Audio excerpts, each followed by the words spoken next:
Amados irmãos, boa noite. Hoje eu estou encarregado da mensagem. O tema é a conduta do ministro da nova aliança. Aqui fala como é que deve ser a nossa conduta, né? Diante de Deus, diante dos homens. Senhor Jesus. Queria ler o versículo-chave da semana, 2 Coríntios 1, 12. 2 Coríntios, capítulo 1, versículo 12.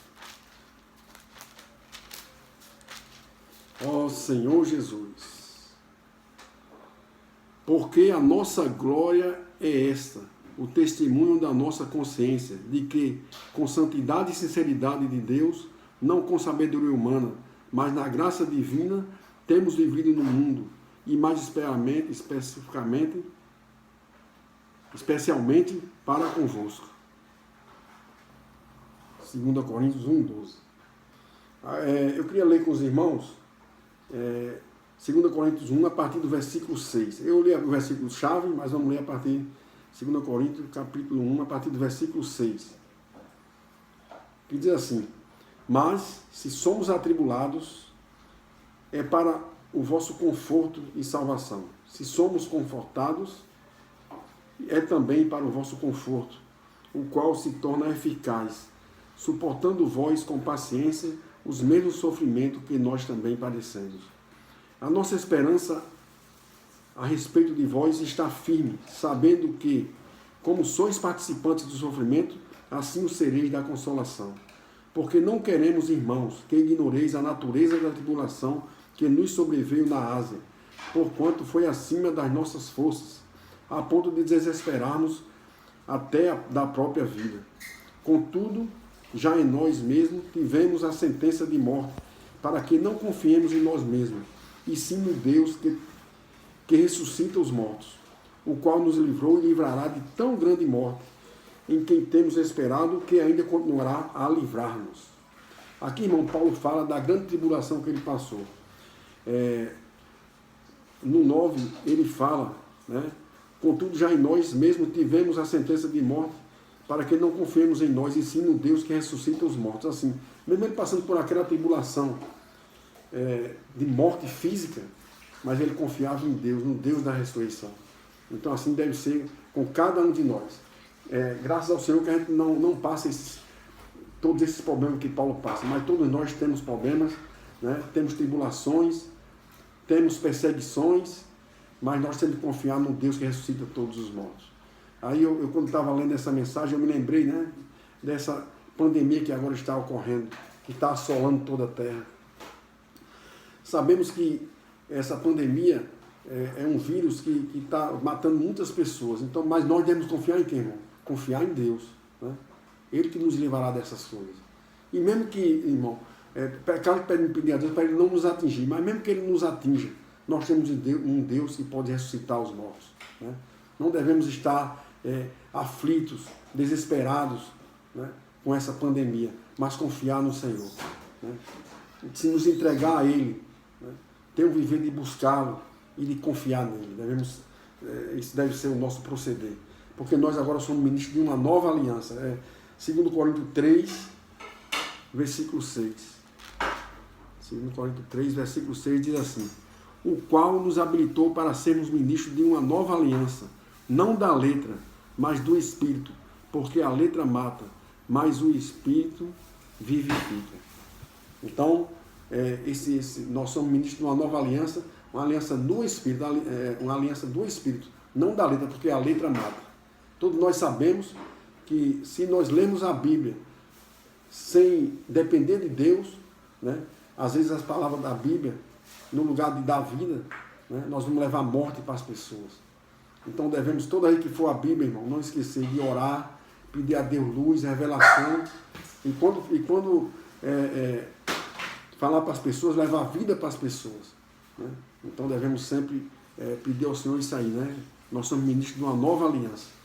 No 7 diz assim: e se o ministério da morte, gravado com letras em pedras, se revestiu de glória, a ponto de os filhos de Israel não poderem fitar a face de Moisés, por causa da glória do seu rosto ainda que desvanecente, como não será de maior glória o ministério do Espírito?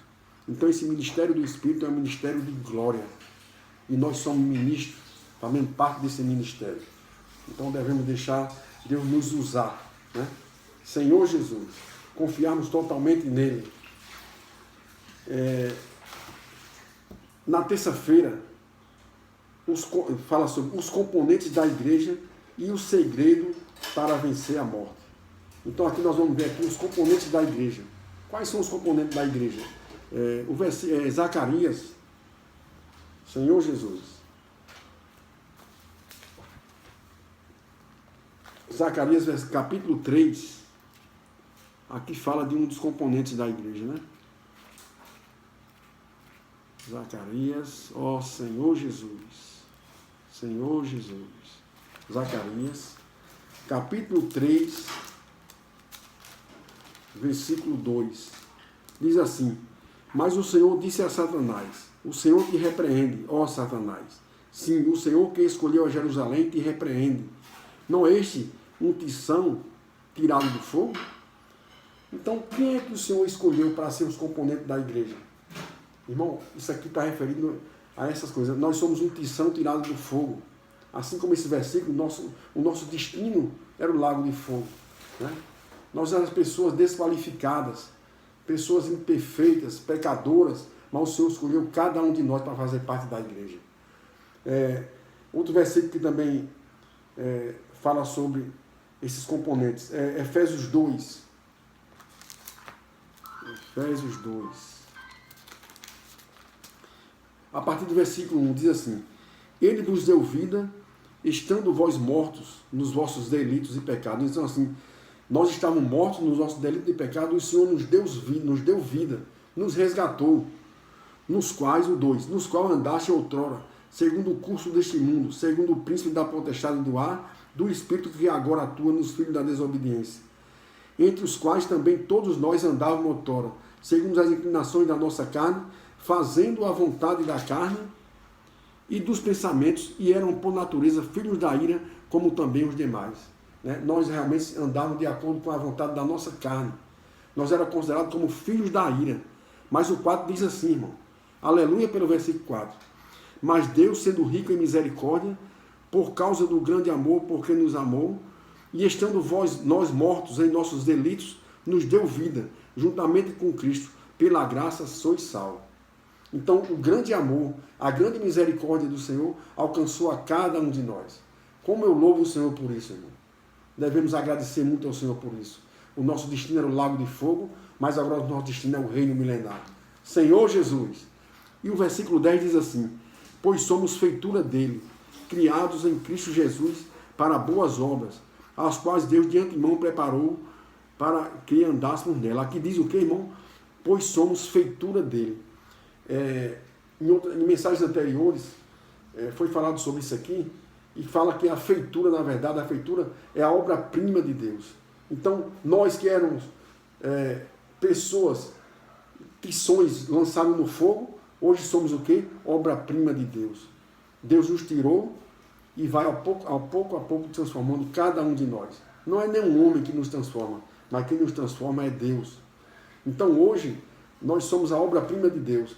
Eu me lembro que, quando foi falado sobre esse versículo, foi essa mensagem que eu liberei no local da reunião, e aí o Senhor me deu luz, né?